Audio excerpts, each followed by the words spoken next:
Welcome into the Heat Report by Chat Sports. I am Nic Rohloff, and we are just over 24 hours away from Game 2 between the Miami Heat and Boston Celtics. And I want to update you guys on the latest injury report for Miami and give a little preview for the massive Game 2 for the Miami Heat. But make sure you are subscribed to the channel. We'll have you covered with videos in between every single game, and we are also live for every Miami Heat playoff basketball game, whether it be 4 or 16. It does not matter. We are going to be here for every game. Join us. We'll be live 30 minutes before tip, and it's a lot of fun. Just ask anybody else in the comment section.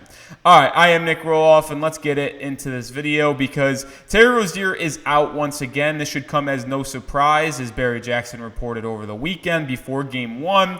He is considered, that is Rozier, week to week with that neck injury that has kept him out over the past couple weeks. So I don't expect Terry to be back. Now, Erik Spoelstra did say that he is being treated as day-to-day within the team, but I'm going to trust Barry Jackson because he's the best beat reporter in the business and go with week to week. So maybe there's a chance he returns on Saturday, which would be 1 week since his initial report, but I doubt it, and maybe he can return for Game 4. I don't know, but to me, I don't want to push this if I'm Miami. Listen, neck injuries are serious, as Barry actually pointed out. Like, you always have to ask, is it career-threatening? He said it's not, but I still don't want to risk with that neck because the nerve system, it's connected to the spine. Like, if it's serious enough to keep him out and the Heat are down 2-0 or 3-0 and there's no hope in sight, like, I'm not risking Rozier's career and his future in the NBA as a person to win potentially 1 or 2 games in the first round of the NBA playoffs. So hopefully Terry Rozier rests up and is good to go whenever he can return, but I'm not pushing him. Jimmy Butler is obviously still out with that MCL sprain. Shams Charania actually had a report yesterday that it is a severe MCL sprain, and he played the final 3 quarters on that knee sprain, which, one, unbelievable effort from Jimmy to try to get Miami the 7th seed rather than the 8th seed, and 2, well, first on the 1, he's an absolute warrior. 2, how can the Heat medical staff let him play? If he had a severe MCL sprain, like, don't bring him back in. Like, I know that he probably was saying, I'm not leaving this game, I'm playing. But, like, you just got to overrule him. Like, this could have been something that was elevated to a much more serious long-term injury because he played on the final 3 quarters on that knee. Luckily, it's not, and it's just an MCL sprain, which will allow him to be fully healthy for next season. But still, my goodness, Jimmy Butler, whew. You're a warrior, my friend. You are a warrior. All right, Josh Richardson's obviously out for the year. That's no surprise. Duncan Robinson is going to play in this game, and he's not listed on the actual injury report. But he did tell reporters that his back is still bothering him. Obviously, he was out for a 2-week span there, returned on Friday against the Bulls, and played in Game 1 on Sunday. But he said that his back is not 100%, and he still feels some discomfort. And he probably won't feel 100% unless he gets an extended time off of playing basketball. So I would assume that if the Heat had Rozier and Butler, I actually think Duncan wouldn't be playing right now. But he knows they're shorthanded, and they knows they need him if they want a chance to win. So he's just going to fight through the pain, which salute to Duncan, salute the 55, who just celebrated his 30th birthday yesterday, by the way. Happy birthday, Duncan. Maybe that brings a big game for him on Wednesday, excuse me. But, yeah, I just also salute Robinson because it's been obvious that he's not feeling right, but he's still going out there and fighting and putting his best foot forward for Miami to try to win this game, and I appreciate that quite a bit. Let me know who you got in Game 2. We're going to go into a preview here on the second half of today's video, MIA for the Heat or BOS for the Celtics. I'm trying to not give up hope. I predicted Heat in 6. You got to lose 2 games to win in 6. How it works. So hopefully Miami's able to even the series at 1-1 on Wednesday. I do feel some sort of confidence because, listen, 2 days off in between games. The Heat had to play on Friday night. They only had 1 full day to prepare, early game on Sunday. So the timing for the Heat was not really great going into Game 1. But Game 2, you get all day Monday. You really get all day Sunday if you're a sicko like Spo is. He's probably spending the entire day preparing and trying to figure out what to do. But you get basically all day Sunday. You get Monday. You get Tuesday. You get a lot of the day on Wednesday. Like, That's a lot of time for Erik Spoelstra to make some adjustments for Game 2, who is the best coach in the NBA, and I could argue the best coach in all sports. So I'm going to think this game on Wednesday is going to be an absolute war. 48 minutes, Spo masterclass, Bam playing better, Herro playing better, some of the role players even getting elevated just a bit. I expect Wednesday's game to be a lot closer than some people think. The Heat are 14.5-point underdogs again. I would take the spread for Miami. I mean, this game is going to be a battle. This game is going to be close for most of the time. So I think that is a really free pick right there. And if you're interested in playing daily fantasy sports, get started today with our sponsor, which is Prize Picks, the #1 daily fantasy sports app in America. Join more than 3 million users on a daily basis by just picking more than or less than. It's that simple. It's that easy. The NBA postseason is here. The NHL postseason's here. You got UFC. You got MLB. You got League of Legends. You got soccer. Whatever your favorite flavor is, Prize Picks will have it. You could win up to 100 times your money in the month of April with as little as 4 correct picks. So get started today. Download the app or go into the description and comments of today's video. prizepicks.com/CLNS. Code CLNS. Get started today and join me because I play every single day. All right, let's talk about some adjustments because we went over some adjustments and previewed the game yesterday, which is why you subscribe so you don't miss a video. But I want to go over some of them again in case you missed yesterday's video and don't want to leave and go click on that one. I think Miami will double less than they did in Game 1. They doubled Jason Tatum quite a bit. They doubled Jaylen Brown quite a bit. When they got it into the corner, they would do one of two things. They would either leave him on an island or they would go double. And when they doubled, it was a quick swing pass, one more extra, wide open corner 3 for Sam Hauser, Peyton Pritchard, the whole 9 yards, right?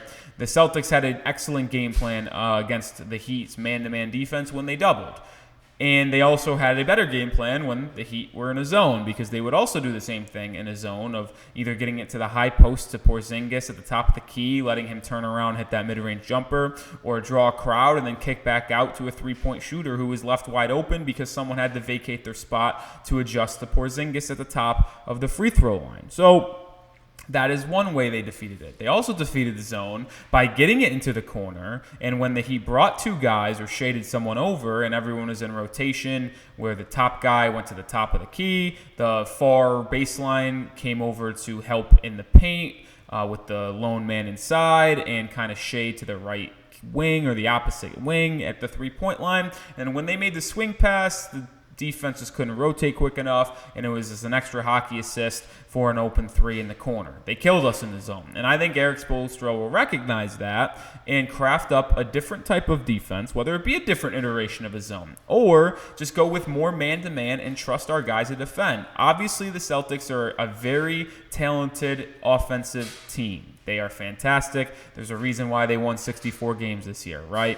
But I think you can try to put out a lineup of Haywood Highsmith, Caleb Martin, Jaquez, Bam, and Herro. Like, yeah, that sucks that Jovic comes out and you're a little bit less on size. But that 5-man lineup can defend, man. Like, just think about it. Bam goes on Porzingis. You get Highsmith on Tatum, Martin on Brown, Jaquez on Derek White, and then Tyler Herro on Jrue Holiday. Like, are we going to win those matchups and hold them to under 100 points every game? No, but it will be a competitive 5-man lineup right there that gives you the best of both worlds in terms of defense and offense. And if you really need a stop, and this is in very small windows because the offense on this 5-man lineup would be atrocious, but you take that 4-man group that I just told you of Highsmith, Jaquez, Caleb, and Bam, and pair it up with DeLon Wright as the 1 guard, well, that's as good as a group of 5 defensively can possibly be for the Miami Heat, and I argue that could be a top 5 or top 1 defensive team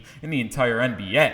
I don't care who they're playing. So that's a good defensive squad right there. So to me, I trust Erik Spoelstra to get the changes necessary to hold the Celtics closer to that 100-point mark, which Miami needs to do if they want to win this game because they are so offensively challenged. Now, on the offensive side of the floor, adjustments will be made, obviously. I gave a couple yesterday with Duncan in the short corner, pick and rolls with Bam and Tyler more often. But to me, it's just all about if Herro can play like the player we need him to. And I hate to put it all on 14 shoulders, but it's just really the truth of the matter. And he needs to be a better decision maker, and he's a better shot maker, and he needs to create for others. And it sucks that we have to put it all on him, but if the Heat want any chance to win this series, Tyler's got to play like the player he thinks he is, and he needs to play like the player some of his favorite fans think he is. And to me, I know I don't want to look to the offseason just yet, but if Tyler Herro wants to cement his status on this Heat roster long term to be the third guy with Jimmy and Bam, and then be maybe that third or second guy post Jimmy Butler, you need to show the front office, you need to show the fan base, show Erik Spoelstra that you can lead a team offensively with Bam Adebayo, because long-term at post-Jimmy, they're going to try to find a third guy if they keep Tyler and Bam. And if you show that you can't do it now when it's your 5th or 6th year, you're kind of fully healthy. I get you're playing an unbelievable team in Boston, but you need to show flashes and the capability to do the things that make you a top 3 player on a championship contending team. You need to be able to show it. And Herro did not do it in Game 1, having an atrocious 11 points, pair of turnovers, shot abysmal from the field. If Herro's able to bounce back and have a good rest of the series, I think all will be forgotten on Game 1. But he needs to be more efficient. He needs to be more strong with the ball, because they're doubling him a lot when he gets the ball in his hands, either in the corner or whether it be on the wing, and he calls for a screen with Bam or Kevin Love. They're blitzing him, man, and Herro's got to recognize the blitz is going to come. He's got to be patient. He's got to be strong with the basketball. He's can't rush. He's got to be calm, cool, and collected and make the right basketball decision, whether that be a back dribble out and reset and just push that zone or that double team back, or pick up his dribble, play off 2 feet, split the double team and find an open man, or just get the ball out of your hands and make the Celtics defense rotate to open shooters and cutters. Like, to me, the entire way that Miami's offense gets going and puts pressure on Boston is if they can get the best Tyler Herro possible, who's an excellent decision maker, he's decisive, and he's able to get to his spots and hit his shots. And another thing is you got to finish at the rim, Tyler. I know it's tough with Porzingis there, but you can't just play out and hope that your floater is going to be available, because as I stated on yesterday's video, the Celtics defenders, when they're defending Herro, know he likes that floater, and they're just at the free throw line or when he gets 1 foot in the paint, and they're sitting on his right hip to get hand on that floater when he goes up the right hand. So Herro's got to be confident in his ability to get to the rim and finish amongst the trees. And I don't want to put it all on Tyler's shoulders, but as I stated, I think he's really got to be the guy that pushes it for the Miami Heat. That's going to do it for today's video. I'll see you tomorrow for the watch party against the Boston Celtics. I hope to see everyone there, because it's rallying time, folks. We need to come together as a fan base, get hyped, get active, party, drink, and then hopefully the Miami Heat will give us something to celebrate with a big-time win on the road against the Celtics and even the series at 1-1.